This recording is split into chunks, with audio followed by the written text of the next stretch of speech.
এখানে মেরেছে, এইভাবে হাত ছিঁড়ে দিয়েছে, মেয়েদের বুকে হাত দিয়েছে। পুলিশ বলছে আমরা কিচ্ছু জানি না, ওরা রাস্তায় ঘুরে বেড়াচ্ছে, আমাদের খুঁজছে, বলছে রেপ করবে, পা দেবে। এই যে পুলিশ স্ট্যান্ড, পুলিশ স্ট্যান্ড, এই যে পুলিশ স্ট্যান্ড।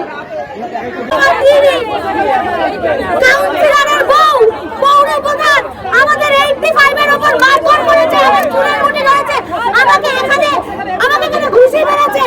ওরা আবার এখানে আসবে, ওরা 4 তারিখে পাহাড়ের উপরে কর্মসূচিটা করতে দেয়নি, সেখানে নানাভাবে আমাদের বস করেছে, আমরা সেখান থেকে বেরিয়ে গেছিলাম। আর রামকৃষ্ণ বলে আমাদের সব চুড়েলগুলোকে বাজেভাবে একদম জঘন্যভাবে মারধর করেছে। ওখানে পৌরপ্রধান উপস্থিত ছিল, ওখানে পৌরপ্রধানের ছিল উপস্থিত ছিল, তাদের উপস্থিতে এবং কাউন্সিলর, মহিলা কাউন্সিলর কাজল দে, সে ওখানে উপস্থিত ছিল। আমরা হাত জোর করেছি যে কাকিমা বাচ্চা বাচ্চা ছেলে মেয়েগুলো আছে ছেড়ে দাও, ওরা শোনেনি, ওরা ওখানে মারি যা অনেক হয়েছে, জাস্টিস মারাচ্ছিস দেখাচ্ছি বলে গালি গালি অকান্ত চুলের মুঠি ধরে বেড়ে ধরেছে, তৃণমূলের পুরো তৃণমূলের লোক, ধরনের কোন রাজনৈতিক দলের সাথে যুক্ত না। যখন আমাদের পিছনের স্যারেরা গার্ড দিচ্ছিল, স্যারেদের টেনে টেনে মারছিল, তখন একটা ছাত্র হিসেবে কি করে নিজেকে আটকে রাখতে পারি? আমাদের প্রকাশ বাবুকে, আমাদের বিপ্লব বাবুকে সব ধরে ধরে মারছিল, আমাদের স্যারেদের মারছিল, মহিলাদের টেনে টেনে মারছিল। তখন আমি ধরে বললাম আমি তো প্রাক্তনী, আমাকে কেন মারছো, আমি কেন মারছো? তাহলে তুই ওদের সাথে আছিস, তোকে মারবো। যখন এইটা বললাম তখন আমাকে টেনে এসে মারলো। আমি কিচ্ছু জানি না, আমি একটা প্রাক্তনী সাধারণ ছাত্র, সাধারণ স্টুডেন্ট, আমাকে ধরে মারলো। যেই তো স্যারটা এরকম করেছে বলে আমি বলেছি, তাই আমাকে মারছে। এরা সাধারণ স্টুডেন্ট এবং স্যার সবাইকে ধরে মেরেছে। আরেকটা ছাত্রী মধুবন এখানে আছে, মধুবনের মুখে শুনুন।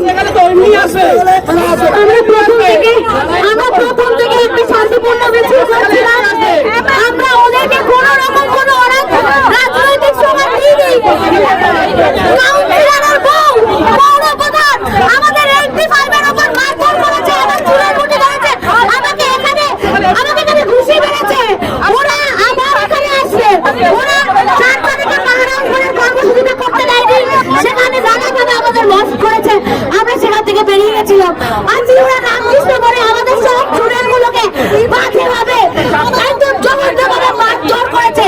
ওখানে পৌরপ্রধান উপস্থিত ছিল, ওখানে পৌরপ্রধানের ছেলে উপস্থিত ছিল, তাদের উপস্থিতে এবং কাউন্সিলর, মহিলা কাউন্সিলর কাজল দে, সে ওখানে উপস্থিত ছিল।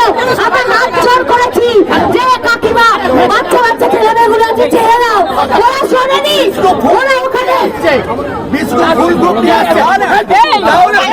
আমাদের নৈহাটি, আমাদের যে স্কুল নৈহাটি নরেন্দ্র বিদ্যানিকেতন, মানে অত্যন্ত জনপ্রিয় এবং অত্যন্ত পুরনো একটা ঐতিহ্যবাহী স্কুল। আমাদের স্কুলের প্রাক্তনীরা, মানে আমার ব্যাচ, আমাদের জুনিয়র ব্যাচ, তার জুনিয়র বা আমার সিনিয়র বা তার সিনিয়র, সমস্ত মানুষ আমরা এক হয়েছি। নৈহাটির অন্যান্য স্কুলের অন্যান্য ছাত্রছাত্রীরাও এক হয়েছে, কারণ এই জঘন্য ভিন্নতম ঘটনাটার একটা নিষ্পত্তি চাই, অ্যাজ সুন অ্যাজ পসিবল চাই। তার কারণ আমরা তো আমাদের প্রত্যেকেরই জীবনে বিভিন্ন সম্পর্কে নারী আছে, এবং শুধু নারী সুরক্ষা নয়, একজন সাধারণ মানুষের স্বাভাবিকভাবে বেঁচে থাকতে যে একটা মিনিমাম সিকিউরিটি বা একটা মিনিমাম স্বস্তি লাগে, সেটা বোধহয় আপনার পাচ্ছি। তো সেটা আমার